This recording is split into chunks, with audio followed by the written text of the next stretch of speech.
이제 우리가 아도니아에 관한 처결 말씀을 통해서 좀 살펴볼 수 있었는데, 이 아도니아의 어떤 위협을 뿌리 뽑기로 작정했던 솔로몬이 이제는 그 아도니아의 편에 섰던 제사장 아비야달을 다음 목표로 삼는 장면이 오늘 말씀 26절 27절입니다.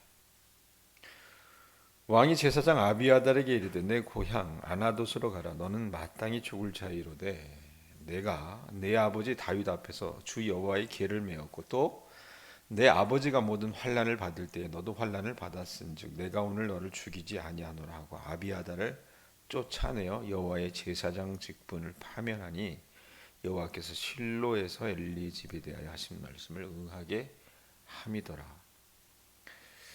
아비아달은요, 굉장히 다윗에게 있어서는 뗄래야 뗄 수 없는 사람이었습니다. 하나님의 법궤를 오베데돔의 집에서 예루살렘으로 옮길 그때에, 그리고 다윗이 압살롬의 반란을 피신할 때 그 법궤 운반에 책임을 졌던 사람이에요. 그러니까 굳은 일을 마다하지 않았던 사람이에요. 그 정도로 성정이 굉장히 좋았던 사람입니다. 또 다윗이 도망 다닐 때에 이 사무엘하 22장 20절부터 23절 말씀에 보면 사울을 피해서 도망 다닐 때에 아히멜렉이라고 하는 제사장의 도움을 다시 받아요. 그래서 먹을 것이 없어가지고 떼거리가 없어가지고 그 아히멜렉에게 먹을 거 없냐 그랬더니 성전에 이렇게 바치는 그 진설병을 이 아히멜렉이 주게 됩니다. 그래서 결국 그것 때문에, 그리고 이 다윗이 갖고 다녔던 뭐 이런 병장기가 없었거든요. 그래서 뭐 이 투구나 이 칼 같은 것이 있느냐라고 물었을 때 다윗이 이 골리앗을 때려 죽일 때 그렇게 사용했던 그것들을 이 아히멜렉이 줍니다. 그런데 그걸 옆에 있었던 이 에돔 사람 도액이 보고 사울에게 일러 바칩니다. 일러 바쳐서 제사장 가문을 거의 멸문지화 시킵니다. 그 멸문지화, 완전히 그 제사장 가문이 거의 다 죽어나갈 때에 살아남은 거의 유일한 사람이 아비아달이었어요. 그래가지고 다윗에게 가서 자신의 몸을 의탁을 해요. 그러면서 그렇게 쫓겨다니면서 망명생활할 때 늘 다윗과 함께했던 사람이 아비아달이었어요.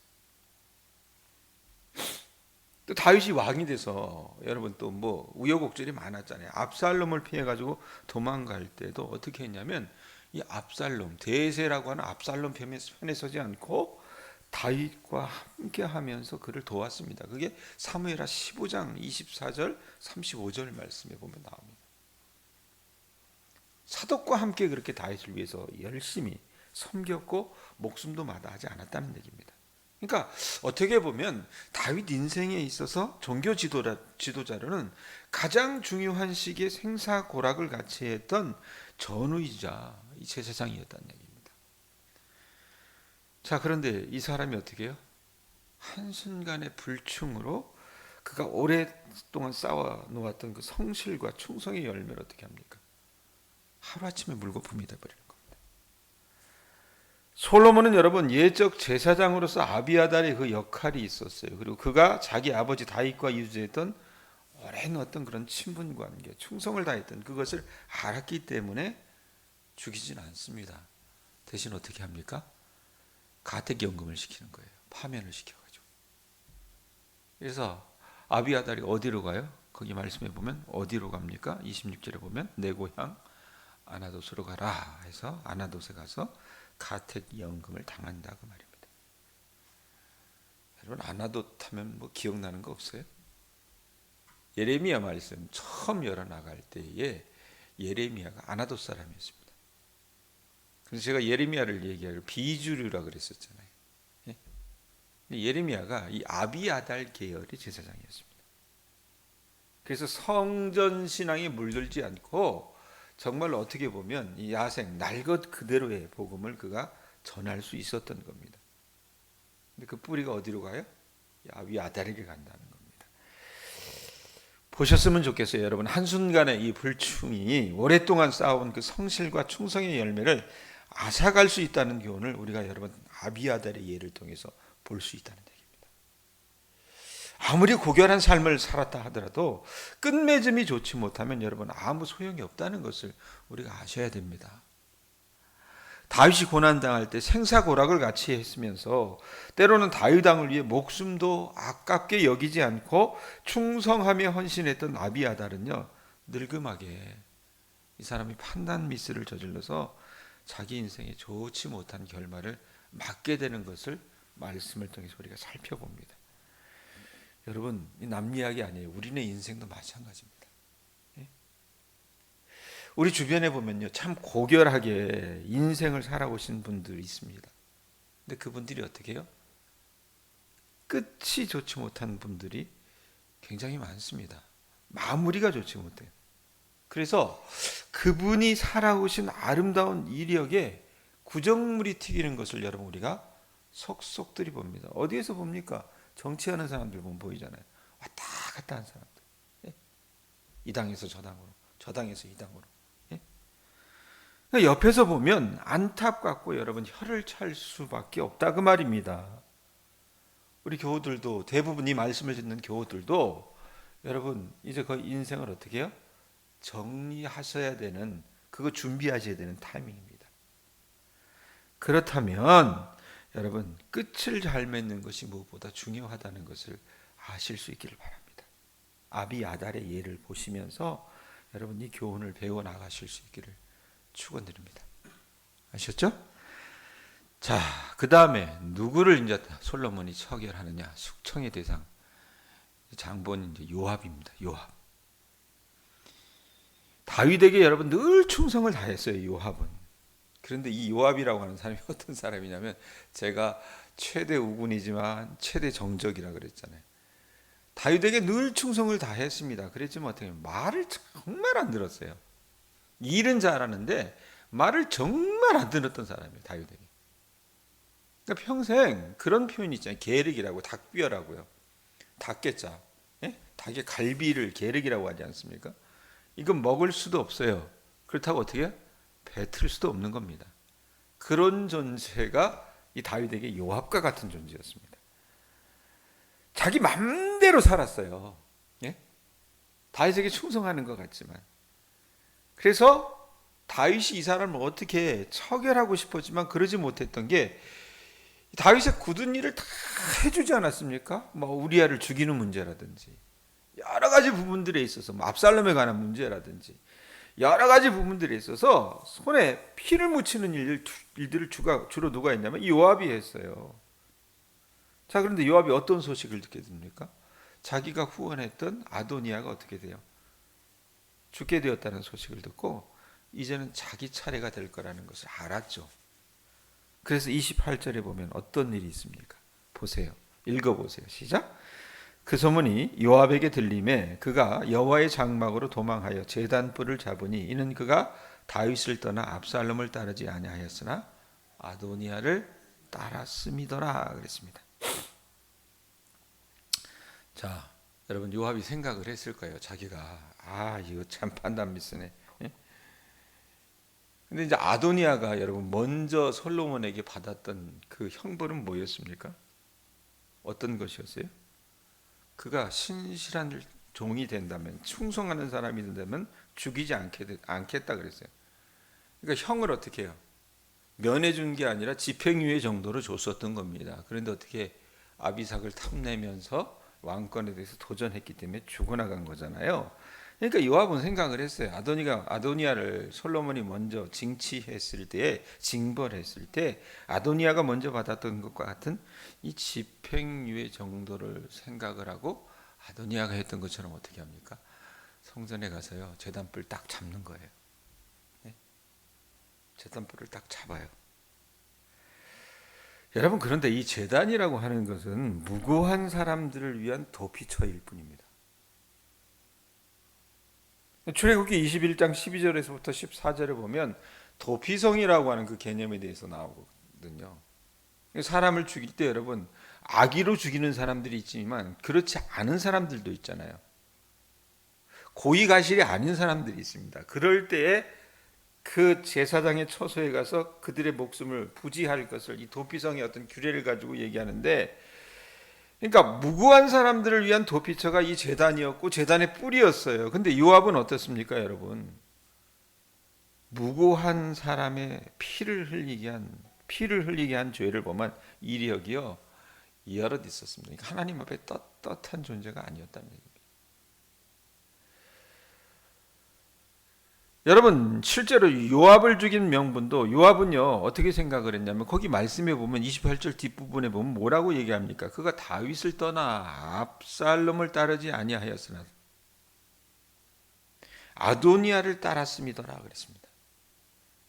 압살롬이 반란을 일으켰을 때는 다윗 편에 서 있었어요. 그런데 아도니아가 그 늙어 빠진 아버지를 바라보면서 반란을 일으켰을 때에 아도니아 편에 섰기 때문에 아하, 내가 이제 징벌을 당한다면 이 일 때문에 징벌을 당하겠구나 라고 생각을 했는데, 여러분 말씀해 보면 어떻습니까? 솔로몬이 이 사람을 처벌한 이유는요 그거 아니었어요. 아도니아 때문에 죽인 게 아니었다는 얘기입니다. 31절 한번 보세요. 31절 읽어보세요. 읽습니다. 왕이 이르되 그의 말과 같이 하여 그를 죽여 물으라. 요압이 까닭없이 흘린 피를 나와 내 아버지의 집에서 내가 제하리라. 자, 뭐 때문에 죽여요? 아도니아 편에 섰기 때문에 죽입니까? 아니었다는 얘기입니다. 이유 없이 무고한 사람들을 죽인 그 죄에 대해서 묻는 겁니다. 여러분 다윗과 평화 협정을 맺었던 이 아브넬이라고 하는 장수가 있어요. 사울 편의 군대 장관이었습니다. 이 아브넬이 다윗과 이 협상을 해요. 그래서 다윗이 아브넬을 받아들이기로 하고 이 남북 왕조가 통합되는 그런 일들이 일어나는데, 이 아브넬을 암살한 사람이 누구냐면 요압입니다. 왜 죽였는지 아세요? 이 아브넬이 여러분 용장입니다. 명장입니다. 싸움을 굉장히 잘했어요. 근데 전쟁터에서 싸우다 보니까 이 요압의 친동생이었던 아사헬이라고 하는 장수가 있었어요. 젊어서 의기가 충천했나 보죠. 그래서 자꾸 이 아브넬에게 싸움을 거는 거예요. 그러니까 아브넬이 자꾸 가라 그래요. 죽이고 싶지 않으니까 자꾸 가라 그럽니다. 전투에서 그가 실제적으로 그렇게 막 적극적으로 임하지 않아요. 왜? 죽이고 싶지 않으니까 가라 그러는데 이 아사헬이 계속 대드니까 할 수 없어서 죽입니다. 자, 그 일 있고 나서 여러분 요압이 어떻게 합니까? 자기 친동생이었던 아사헬을 죽인 그 안갚음으로 이 아브넬을 죽여버립니다. 그것도 뭐 그냥 칼 들고 둘이 이렇게 맞짱 떠서 죽이는 게 아니라요, 아주 비겁한 방법으로 죽입니다.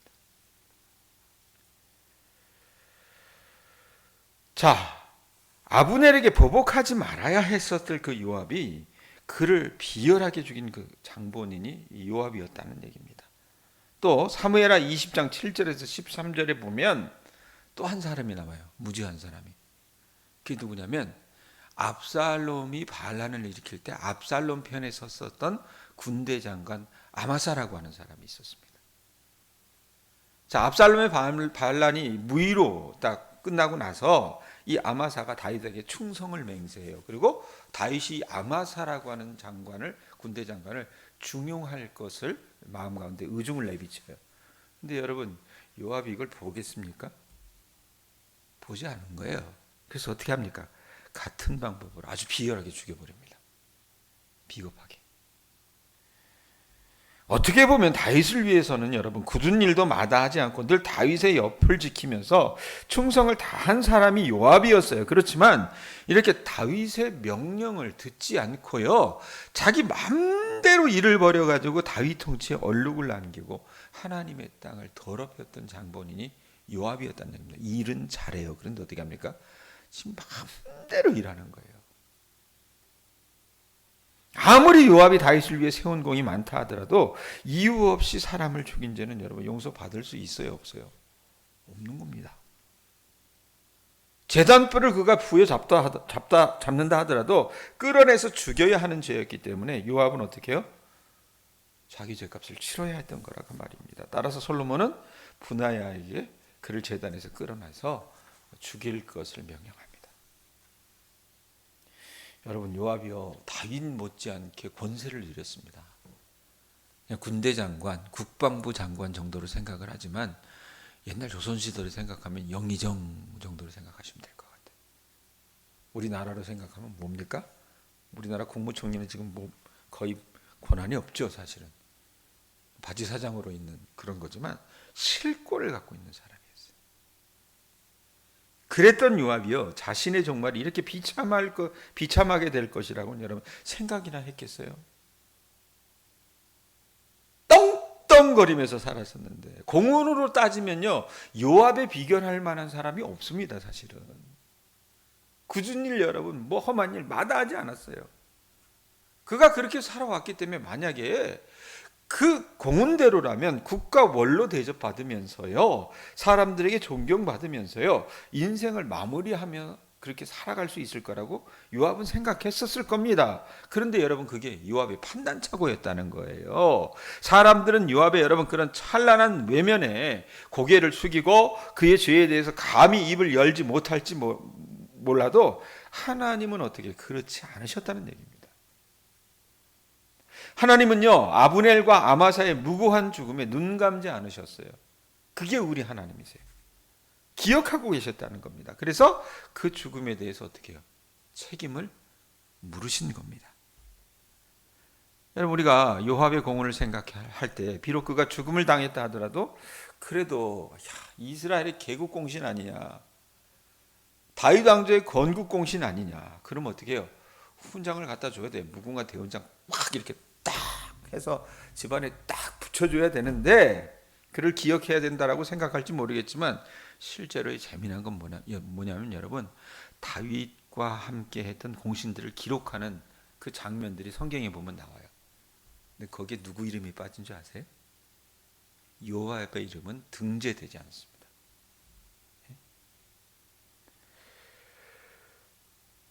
여러분, 요압의 죽음을 잘 보실 수 있기를 바랍니다. 우리 하나님은요 불꽃 같은 눈동자로 여러분을 살피세요. 우리 다니다 보면 CCTV 있으면 신경 쓰이죠. 뭐 죄진 것도 없는데. 예?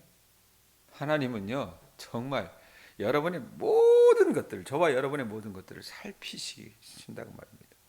그 하나님의 임재를 느끼시면서 그분 앞에서 우리 인생에 하나님을 여러분 섭섭해하거나 하나님께 죄를 짓는 일들을 여러분 함부로 저지르는 사람들 되지 않기를 바랍니다. 그렇게 생각할 거예요. 우리가 무슨 요압처럼 무고한 사람들의 목숨을 빼앗겠느냐 생각하겠지만, 여러분 꼭 그런 직접적인 살인이 아니라도 간접적인 살인, 사회적 살인, 인격을 짓밟는 행동 등에는 여러분 요즘 현대 사람들은 굉장히 둔감합니다. 교인들도 마찬가지입니다.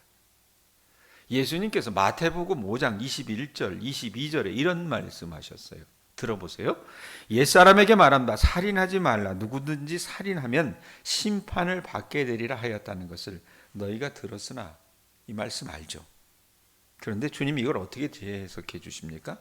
나는 너희에게 형제에게 노하는 자마다 심판을 받게 되고, 형제를 대하여 라가라 하는 자는 공회에 잡혀가게 되고, 미련한 놈이라 하는 자는 지옥불에 들어가게 되리라라고 말씀하셨습니다.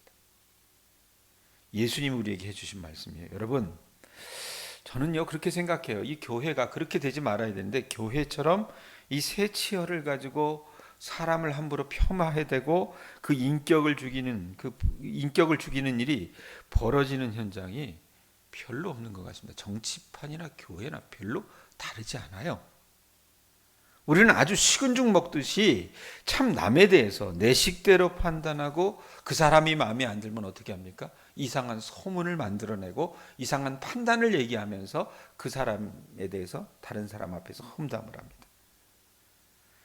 그러면서 자기 눈에 있는 들보는 보지 못하면서 남의 눈에 있는 티는 빼야 되겠다는 심보로 어떻게 해요? 참 겁없이 행동해요.